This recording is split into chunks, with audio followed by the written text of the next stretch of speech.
Sulur media வாடிக்கையாளர்களுக்கும் உலக ஜோதிட நண்பர்களுக்கும் ஆர்வலர்களுக்கும் வணக்கங்களும் நல்வாழ்த்துக்களும். இந்த வீடியோவின் வாயிலாக இந்த வருகிற இந்த ஆணி மாதம் உங்கள் ராசிக்கு எப்படி இருக்கும் எனக்கூடிய பொது பலன்கள் 12 ராசிகளுக்கும் பொது பலன்களாக. ஏன்னா ராசி பலன் என்பது முழுமையானதல்ல. ஒரு ராசிக்கு 15 கோடி பேர் முதல் 20 கோடி பேர் வரைக்கும் இருக்காங்க. அதனால எங்க ராசிக்கு சொன்னது நடக்கல அப்படிங்கிறதெல்லாம் நீங்க யோசிக்க கூடாது. என்னது பொது பலன் தான். ராசி பலன் என்பது பொது பலன்.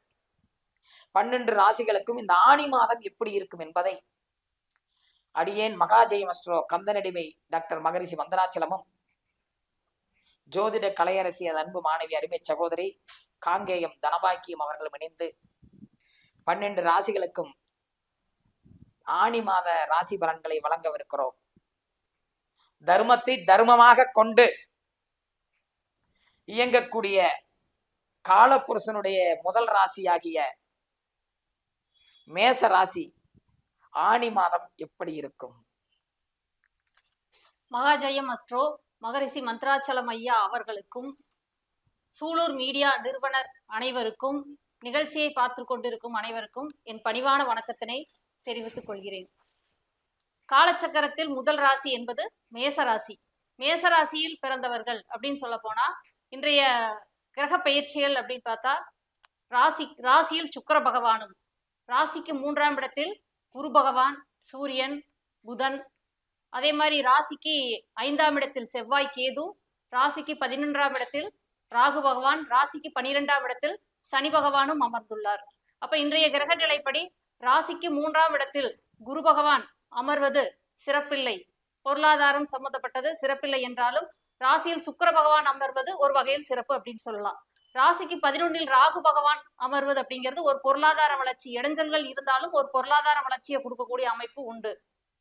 ஐயா நீங்க மேசராசி சிறப்புங்க. மேசராசிக்கு ஃபர்ஸ்ட்ல இன்றைய ஆணி மாதத்தினுடைய கோல் அடைவை மிகச் சிறப்பாக கூறினீர்கள். மிக மிக சிறப்பு.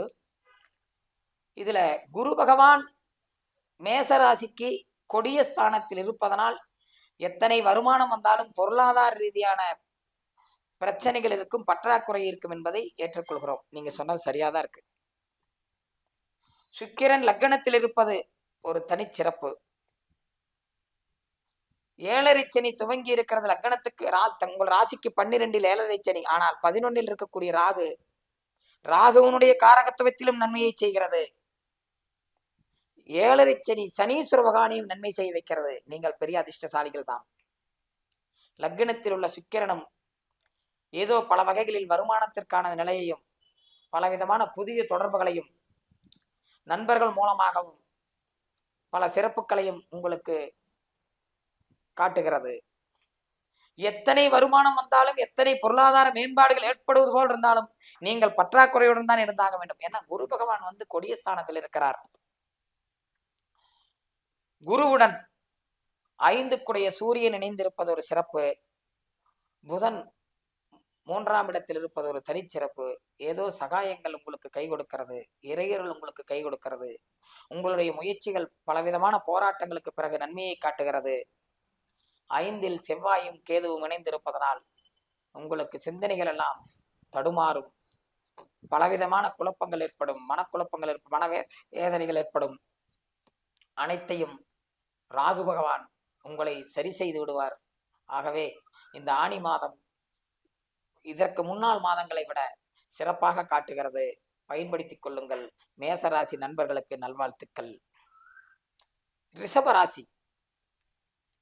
இந்த ரிஷபராசினாலே கர்மத்தையே தர்மமாக கொண்டு வாழ்பவர்கள் தான் ரிஷபராசி. ரிஷபராசியில் ஒருவன் பிறந்து, ரிஷப லக்னத்தில் ஒருவன் பிறந்து, நான் குடும்பத்துக்காக தான் என்னை முழுசா அர்ப்பணிச்சுட்டேன் அப்படின்னு சொல்லலினா அந்த ஜாதகம் தப்பு. ஏன்னா ரிஷபத்தில் பிறந்தவர்கள் முன்ஜென்ம கடனை அடைக்க பிறந்தவர்கள். அப்போ உங்களுக்கு எந்த யோகங்கள் வந்தாலும் சரி, எத்தனை சிறப்புகள் வந்தாலும் சரி, நீங்க மிகப்பெரிய அளவுல ஜெயிச்சாலும் சரி, என்னானாலும் அனுபவிக்க போறது நீங்கள்ல, உங்களை சுத்தி இருக்கக்கூடியவர்கள். அதுலேயும் முக்கியமா குடும்பம். நீங்க எத்தனை பண்ணினாலும் உங்களை ஏத்துக்குவாங்கலாம் சொல்ல முடியாது. இதைத்தானே செஞ்சீங்கன்னு தான் சொல்லுவாங்க. அதான் ரிஷபத்தினுடைய தன்மை. உழைப்பதற்காகவே சுமப்பதற்காகவே பிறந்தவர்கள். எதை? குடும்பத்திற்காக. இந்த நிலையில் பிறந்த உங்களுக்கு ஆனி மாதம் எப்படி இருக்கும்? ரிஷபராசி நேயர்களுக்கு ராசி அதிபதியான சுக்கிர பகவான் ஆனி 1ஆம் மாதத்திலிருந்து 15ஆம் தேதி வரை விரயத்தில், அதாவது மேச ராசியிலும் 15 தேதிக்கு மேல் ரிஷபராசிக்கும் பயிற்சி ஆவதால் ரிஷபராசியில் ராசி அதிபதி ஆட்சி பெறுவது சிறப்பு அப்படின்னு சொல்லலாம். அதே மாதிரி ராசிக்கு 2ஆம் இடத்தில் குரு, சூரியன், புதன். அப்போ அஷ்டமாதிபதியான குரு 2ஆம் இடத்தில் இருப்பது ரிஷபராசிக்கு தன விரயங்கள், லாபங்கள், அதே மாதிரி விரயங்களும் உண்டு. அதே மாதிரி 4 குடையவர் சூரியன், 2, 5 குடையவர் புதன் பகவான் இருப்பது தன வளர்ச்சியும் உண்டு, அதற்கேற்ற விரயமும் உண்டு அப்படின்னு சொல்லலாம். அதே மாதிரி ரிஷபராசியை பொறுத்த வரைக்கும் 11ஆம் இடத்தில் சனி பகவானும், 10ஆம் இடத்தில் ராகு பகவானும், அதே மாதிரி 4ஆம் இடத்தில் செவ்வாய், கேது. இந்த கிரக சேர்க்கை அப்படிங்கிறது வரவுக்கேற்ற செலவு, பொருளாதார பற்றாக்குறை, இந்த மாதிரி இருக்கும். சிறப்பு சிறப்பு சிறப்பு. அப்ப ரிஷபராசிக்காரர்களுக்கு 2இல் உள்ள குரு பகவான், 2க்கு குரு சென்றால் மிகப்பெரிய சிறப்புன்னு சொல்லி ஜோதிட உலகமே பேசும்போது, ரிஷபராசிக்கு அஷ்டமாதிபதியாதான் குரு போயிருக்காரு. 2க்கு போனாலும் அவர் அஷ்டமாதிபதிங்கிற ஒரு வார்த்தையை சொன்னீங்க, மிகச்சிறப்பு. அஷ்டமாதிபதியான குரு 2இல் இருப்பதால் குருவனுடைய வரவு செலவு போன்ற நிகழ்வுகள் நன்மை தீமை கலந்துதான் இருக்கும் என்பது சரியான வார்த்தை. 2ஆம் இடத்தில் சூரியன், 4க்குடைய சூரியன் இருக்கிறதுனால அசையும் அசையா சொத்துக்கள் சார்ந்த வகை செலவீனங்கள் கூடுதலாக இருக்கும்.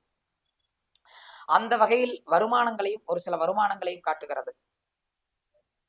எல்லாவற்றிற்கும் மேலாக உங்களுடைய ராசிக்கு 7, 12 கூடிய செவ்வாய் 4ஆம் இடத்தில் கேதுவுடன் இணைந்திருப்பதனால் உங்களுடைய தாயார் சார்ந்த வகை, அசையும் அசையா சொத்துக்கள் சார்ந்த வகையில் ஒரு சில வம்பு வழக்குகள், சண்டை சச்சரவுகள், காவல் நிலைய தொடர்பு வரை காட்டுகிறது. சிறு சிறு விபத்துக்களை காட்டுகிறது. சகோதர ஒற்றுமை, சகோதரர்கள் குடும்ப நிலையில் ஒரு சில பிரச்சனைகளை காட்டுகிறது. ஆனால் 11இல் உள்ள சனீஸ்வர பகவானும் 10இல் உள்ள ராகு பகவானும் உங்களை ஏதோ ஒரு வகையில் ஒரு சில நன்மைகளை செய்வதனால் ஆனி மாதம் உங்களுக்கு பல வகையில் சிறப்புகளை காட்டுகிறது. பொருளாதார நிலையில் மட்டும் பெரிய மேம்பாட்டை சொல்ல முடியாது. பயன்படுத்திக் கொள்ளுங்கள். நல்வாழ்த்துக்கள் ரிஷபராசி நேயர்களுக்கு. அடுத்தது இந்த மிதுனம் அப்படின்னாலே என்ன அர்த்தம்னு கேட்டீங்கன்னா, காம மூல திரிகோணத்துல முதல் ராசி மனதால் காமம்னு சொல்லுவாங்க. என்ன நினைக்கிறீங்களோ அதைத்தான் செய்வீங்க. இறைவனே வந்து சொன்னாலும் சரி, இந்த காதுல வாங்கி இந்த காதுல விட்டுருவோம் பெரியவங்க சொல்லுவாங்க, கேள்விப்பட்டிருக்கீங்களா? அது நீங்க தான். யார் என்ன சொன்னாலும் சரி சரின்னு கேட்டுக்கலாம். ஆனா நீங்க முடிவு பண்றதான் செய்யக்கூடியவர்கள், பிடிவாதக்காரர்கள், வைரோக்கியம் கொண்டவர்கள். அத்தகைய தன்மை வாய்ந்த, நினைத்ததை எப்படியாவது செய்து முடிக்கக்கூடிய ஆற்றல் கொண்ட, பின்விளைவுகளை சிந்திக்காத, எதுவா இருந்தாலும் பார்த்துக்கலான்னு தீர்மானிக்கக்கூடிய மிதுன ராசிக்கு இந்த ஆனி மாதம் எப்படி இருக்கும் தனபாக்கியம்? மிதுன ராசியில் பாத்தீங்கன்னா இன்றைய கிரக நிலை கோச்சாரப்படி ராசி அதிபதி ராசியிலே ஆட்சி பெற்ற நிலையில் அமர்ந்துள்ளார். அதே மாதிரி 1, 4 குடையவர் புதன் அப்படிங்கிறதுனால சூரியன் 3 குடையவர், இன்னொன்னு 7, 10 குடையவர் குரு பகவான். அப்ப ராசி அதிபதி ஆட்சி பெறுவது கல்வி நிலையில இருக்கிற குழந்தைகளுக்கு கல்வி சிறப்பாக இருக்கும். நல்ல அறிவு, புத்தி கூர்மை இந்த மாதிரி இருக்கும். எதையும் சிந்திச்சு செயல்படக்கூடிய அமைப்பு உண்டு. அதே மாதிரி ராசியில் குரு பகவான் இருக்கிறது சில வகையில் உயிர் பற்று சார்ந்த நன்மைகளும் உண்டு. பொருள் பற்று சார்ந்த விஷயங்களில் ஏமாற்றங்களும் அதிகமாக இருக்கும். பொருளாதார சார்ந்த விஷயங்களில் ஏற்ற இறக்கங்கள் உண்டு. சிறப்பு.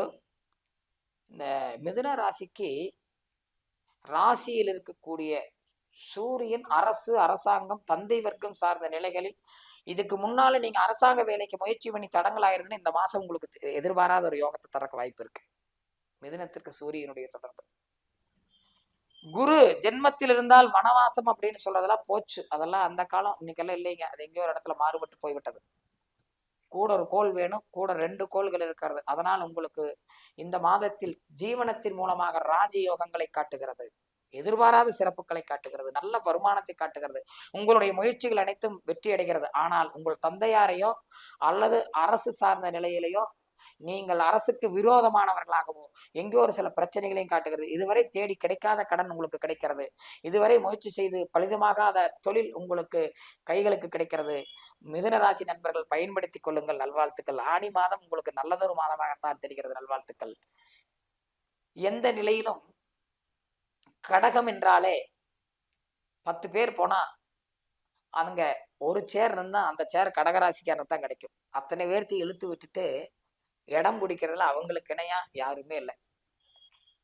நம்ம எப்பவுமே சொல்லுவோம், கலைஞர் அவர்கள் 50 தலைவர்களில் இல்லாமல் தமிழகத்தினுடைய தலைவரானார் அப்படின்னு. அதற்கு காரணம் கடகம். நண்டு எல்லாத்தையும் இழுத்து விட்டுட்டு ஒரு இடத்த பிடிச்சி உட்காந்துக்கும். ஆனால் மோட்ச மூலத்திரிகோணம், கஷ்டப்படுறவங்களும் அவங்கதான், பெரிய லெவல்ல சாதிக்கிறவங்களும் அவங்கதான். ஆனா இங்க எங்கேயோ ஒரு சில மாறுதல் இருக்கத்தான் செய்யும் கடகத்தினுடைய தன்மை. இந்த ஆணி மாசம் கடகத்திற்கு எப்படி இருக்கும்? கடகராசி நேயர்களே, உங்களுடைய ராசி அதிபதியான சந்திர பகவான் அடிக்கடி பயணம் செய்யக்கூடிய கோள் என்பதால் உங்களுக்கு தினமும் அந்த சந்திர பகவான் நகரக்கூடிய அமைப்பு உண்டு. பெரும்பாலும் இந்த ராசிக்கு இந்த சனிப்பெயர்ச்சி அப்படிங்கிறது பாக்கியஸ்தானத்துக்கு போறது ஒரு வகையில சிறப்பு. 7, 8 கூடியவர் பாக்கியத்துக்கு போகும்போது சில தொந்தரவுகளும் உண்டு 9ல் சனி அமரும் போது. அதே மாதிரி 2 கூடையவன் சொல்லக்கூடிய சூரிய பகவான் விரயத்தில், குரு பகவானும் விரயத்தில் இருக்கிறதுனால பொருளாதாரம் சம்பந்தப்பட்ட விஷயங்கள், சுப செலவுகள் உண்டு. சில மனக்குழப்பங்கள், இடைஞ்சல்கள் நிவர்த்தியாகக்கூடிய அமைப்பு உண்டு. கல்வியில் நல்ல முன்னேற்றம் உண்டு குழந்தைகளுக்கு. நல்வாழ்த்துக்கள். அதாவது கடகராசினாலே எங்கேயோ ஒரு இடத்துல பொழைச்சுக்குவாங்கன்னு தான் அர்த்தம். வருடக்கோள்கள், மாதக்கோள்கள் எல்லாமே எங்கேயோ ஒரு இடத்துல தப்பா இருக்குது. வருடக்கோள்கள் எடுத்துட்டா குரு பகவான் 12ஆம் இடத்துல இருக்கு, மாதக்கோள்கள் சனீஸ்வர பகவான் 9ஆம் இடத்துல இருக்கு, ராகு கேதுக்கள் 2, 8ல் இருக்கு. இதெல்லாமே தப்பா இருக்கு கடகராசிக்கு. இதுக்கு அடுத்தபடியாக மாதக்கோள்கள்ல பாத்தீங்கன்னா மிக முக்கியமாக செவ்வாய், கடகத்திற்கு மிகப்பெரிய யோகியாகிய செவ்வாய் 5, 10 லக்னத்துக்கு 2ஆம் இடத்துல இருக்காரு, கூட கேது சேர்ந்திருக்கார். அதனால செவ்வாயுடன் கோச்சாரத்திலும் ஒரு கோள் இணைந்தாலோ, கேதுவுடன் ஒரு கோள் இணைந்தாலோ நல்லது. அப்ப அதனால எங்கேயோ ஒரு சில பிரச்சனைகளுக்கு பிறகு உங்களுக்கு குடும்பத்தில் தனிச்சிறப்புகள் காட்டுகிறது, பொருளாதார மேன்மை காட்டுகிறது, உங்களுடைய வாக்குக்கு ஒரு மரியாதை கிடைக்கிறது. எல்லாமே பிரச்சனைக்கு அப்புறம் தான். ஏன்னா 2மே பாவக்கோள்களா இருக்கு. 2ல் இருக்கக்கூடிய கோள் செவ்வாய் 2ல் இருந்தால் ஒரு கோள் வேணும், கேது 2ல் இருந்தாலும் ஒரு கோள் வேணும். இதைத்தான் நம்ம சொல்றோம். 2ல் கேது இருந்தால் உடன் ஒரு கோள் இருப்பின் அதுக்கு ராகு கேது தோஷம் அல்ல, ராகு கேது யோகம்ங்கிறோம். அப்ப 2ல் இருக்கக்கூடிய 2மே பாவக்கோளுங்கிறதுனால ஒரு சில பிரச்சனைகளுக்கு பிறகு கடகராசிக்காரர்களுக்கு ஆணி மாதம் மிகப்பெரிய சிறப்பை தருகிறது. மாதக்கோள்கள் அனைத்தும் ஒரு சிறப்பான நிலை இல்லாவிட்டாலும் ஏதோ ஒரு சில சிறப்புகளை காட்டத்தான் செய்கிறது. பயன்படுத்திக் கொள்ளுங்கள். நல்வாழ்த்துக்கள்.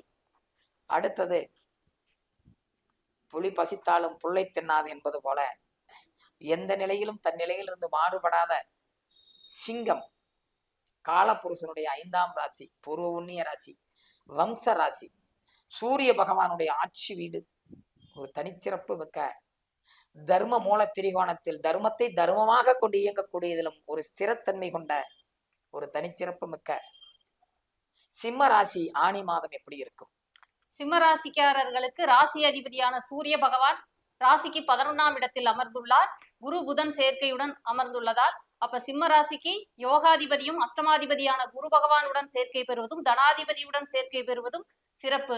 அதே மாதிரி ராசிக்கு 7ல் ராகு அமர்ந்து 8ஆம் இடத்தில் சனி பகவான் அமர்ந்துள்ளதால் அது அஷ்டமத்து சனி அப்படின்னு நம்ம சொல்றோம். அப்ப 7ல் ராகு இருக்கக்கூடிய அமைப்பு இருப்பதால் அவர்களுக்கு சில தடைகளை நிவர்த்தி பண்ணக்கூடிய அமைப்பு அவர்களுக்கு உண்டு. படிப்பில் சில சமயங்களில் தடைகள் இருக்கும். துர்க்கை வழிபாடு செய்து வரும்பொழுது படிப்பு, தொழில் எல்லாத்துலயுமே ஒரு வளர்ச்சி கிடைக்கும். மிகச்சிறப்பு.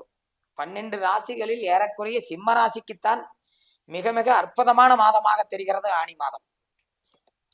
இதுவரை நீண்ட காலமாக அடுத்த கல்விக்கு முயற்சி செய்து தடங்களாக இருந்தவர்களுக்கு இந்த மாதத்தில் முயற்சி செய்தால் வாய்ப்புகள் கிடைக்கும். நீண்ட காலமாக பொருளாதார ரீதியான மேம்பாடுகளை முயற்சி செய்தவர்களுக்கு இந்த மாதம் லேசா முயற்சி செஞ்சீங்கன்னா முன்னேற்றம் கிடைக்கும். குடும்பத்துல பிரச்சனை இருந்து அல்லது சண்டை சச்சரவில் இருந்து, பிரிவு இருந்து, எங்கேயோ ஒரு சிக்கல் இருந்தவங்களுக்கு இந்த மாசத்துல நீங்க ஒரு முயற்சி பண்ணா அதெல்லாம் சரியாயிரும். இங்க பலவிதமான சிறப்புகளை காட்டுது. அறுவடை செஞ்சு இதுக்கு முன்னால் அறுவடை செஞ்சு எடுத்த விவசாயம் வெள்ளாம பிரயோஜனம் இல்லைன்னா இந்த மாசம் உங்களுக்கு மிகப்பெரிய மேன்மையை தரும். கால்நடைகளால் பல விதமான சிறப்புகளை தரும். நல்லதொரு ஞானம் பிறக்கும். ஒரு தனிச்சிறப்புகள் இருக்கும்.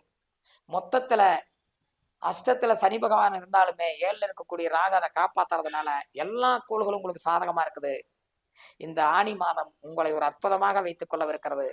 தொட்டதெல்லாம் பொன்னாகும். பயன்படுத்திக் கொள்ளுங்கள். சிம்மராசி நண்பர்களே, நல்வாழ்த்துக்கள். கன்னி, காலபுருஷனுடைய 6வது ராசி. கன்னி ராசிக்காரர்களுக்கு ராசி அதிபதியான புதன் பகவான் ராசிக்கு 10ஆம் இடத்தில் சூரியன், புதன், குருவுடன் சேர்க்கை பெற்றுள்ளார்.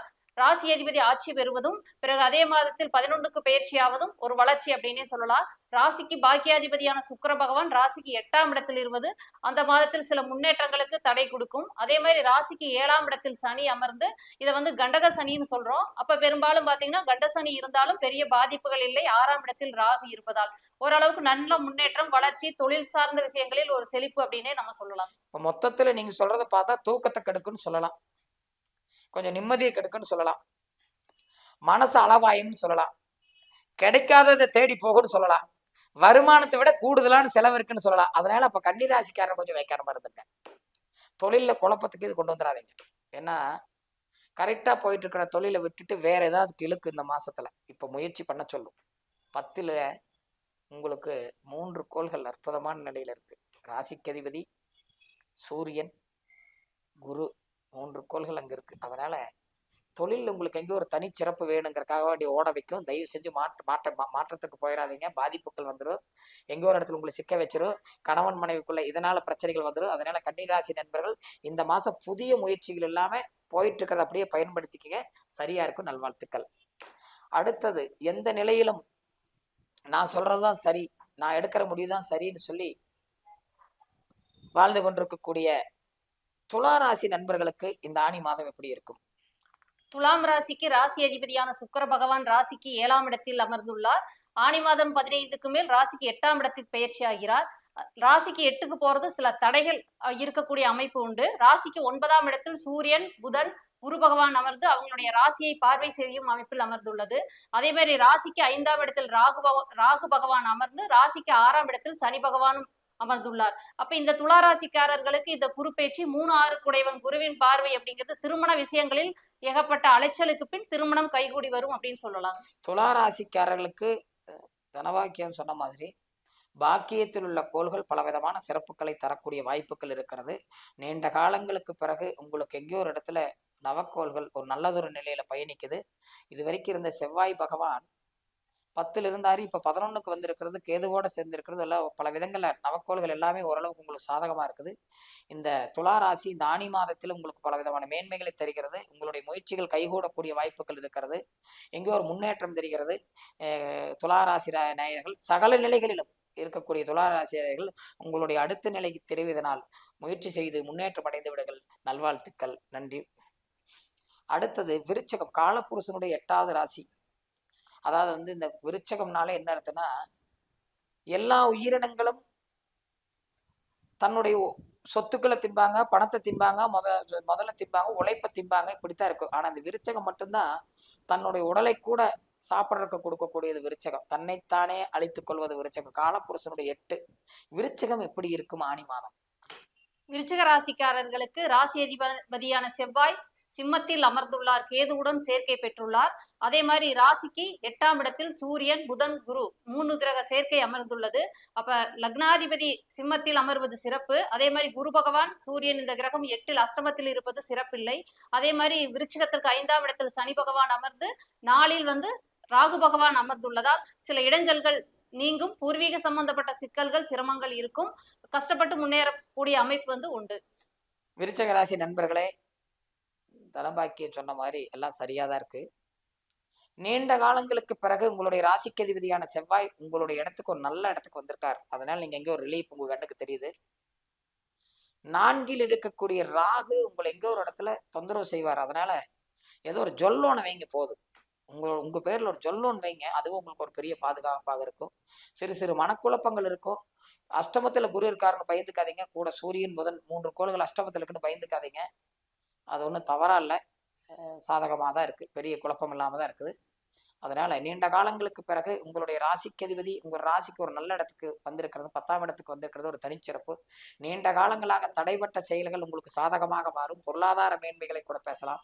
ஆனா வரவை காட்டிலும் செலவுகள் கூடுதலா இருக்கும். வரவு கொஞ்சமா இருந்தா அதை விட செலவு கூடுதலா இருக்கும். வரவு இல்லாமல் இருக்காது, செலவு கூடுதலா இருக்கும். கொஞ்சம் மனக்குழப்பங்கள். 5ல் இருக்கக்கூடிய சனி பகவான் நிம்மதியை கெடுப்பார், பயமுறுத்துவார், மனக்குழப்பங்களை தரும். ஆனால் உங்களுடைய ராசிக்கு அதிபதி 10ல் இருப்பதனால் பயப்பட வேண்டாம். சகல நிலைகளிலும் நீங்கள் முயன்றால் முன்னேறலாம். உங்களுக்கு நல்லதொரு நிலை தெரிகிறது. இந்த ஆனி மாதத்தில் பயன்படுத்திக் கொள்ளுங்கள். நல்வாழ்த்துக்கள். காலப்புருஷனுடைய பாக்கியம், குருவனுடைய வீடு. காலச்சக்கரத்திற்கு 9வது ராசி தனுசு. இந்த ராசி அதிபதியான குரு பகவான் ராசிக்கு 7ஆம் இடத்திலிருந்து ராசியை பார்வை செய்கிறார். அதனுடன் சூரியன் புதன் சேர்க்கை உண்டு. அப்ப ராசிக்கு 3ஆம் இடத்தில் ராகுவும் 4ஆம் இடத்தில் சனி பகவானும் அமர்ந்துள்ளார். ராசிக்கு பாக்கியஸ்தானத்தில் செவ்வாய் கேது இந்த கிரக சேர்க்கை அப்படிங்கிறது ராசிக்கு குரு பார்வை இருப்பதால் ஒரு பொருளாதார வளர்ச்சி, திருமண தடை விலகும், திருமண விஷயங்கள் கொஞ்சம் சீக்கிரம் நடக்கக்கூடிய அமைப்பு உண்டு. படிக்கிற குழந்தைகளுக்கு படிப்பில் ஒரு முன்னேற்றம் உண்டு அப்படின்னு சொல்லலாம். தனுசு ராசிக்கு வருடக்கோள்களில் குரு மட்டுமே நல்லா இருந்தாலும் ராகு நல்லா இருக்காரு. இந்த ராகு கேதுக்கள்ல பாத்தீங்கன்னா எப்பவுமே ஒரு கோள் நல்லா இருந்துச்சுன்னா ஒரு கோள் தப்பா தான் இருக்கும்.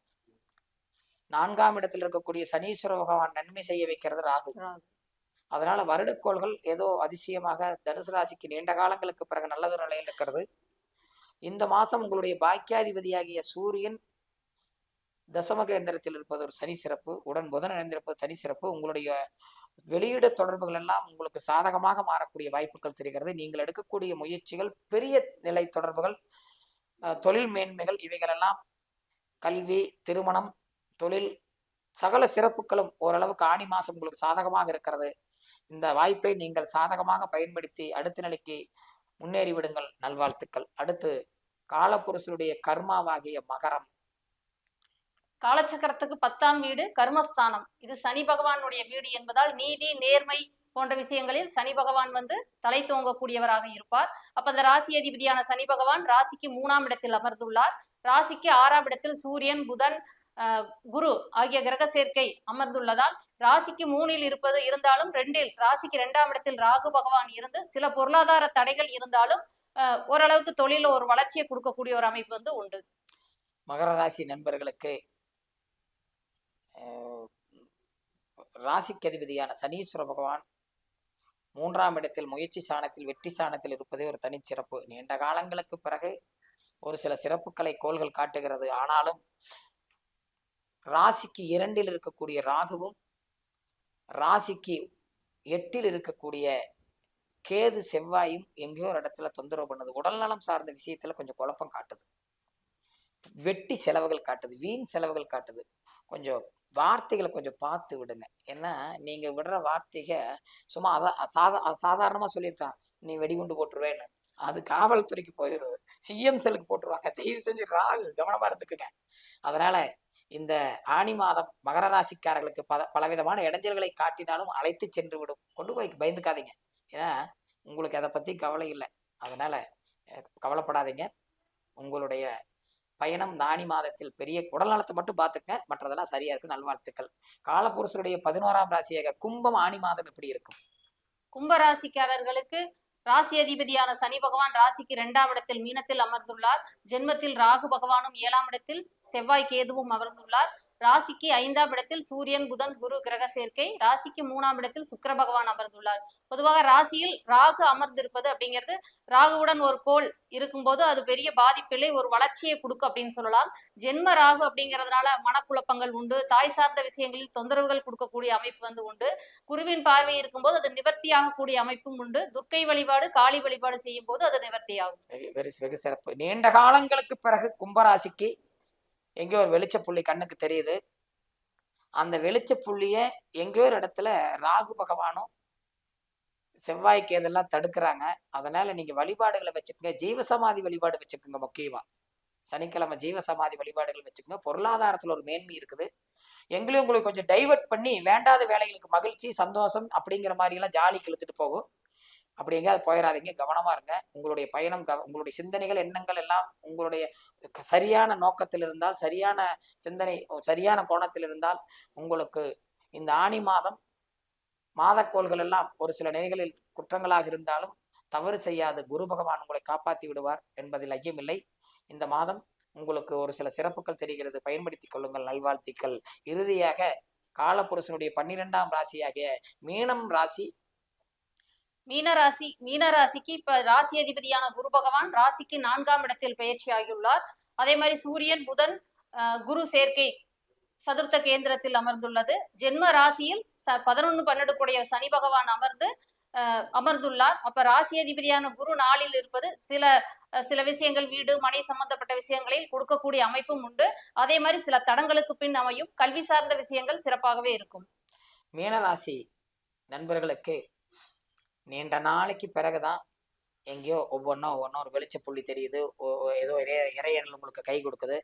ஏதோ ஒரு சில தனிச்சிறப்புகள் நடக்கிறது. நல்லாவே ஓரளவுக்கு சரியா போயிட்டு இருக்கு. ஜென்மத்தில் இருக்கிற சனி பகவானை பத்தியோ, குரு ராசிக்கு அதிபதியான குரு 4 இருக்கிறாரு அப்படிங்கிறத பத்தியோ, இல்ல 12ல ராகு இருக்கிறாருங்கிறதையெல்லாம் தாண்டி உங்களுக்கு 6ல் இருக்கக்கூடிய கேது உங்களுக்கு ஏதோ ஒரு நல்லதொரு ஞானத்தை கொடுத்து உங்களை வழிநடத்துவார் என்பதில் ஐயமில்லை.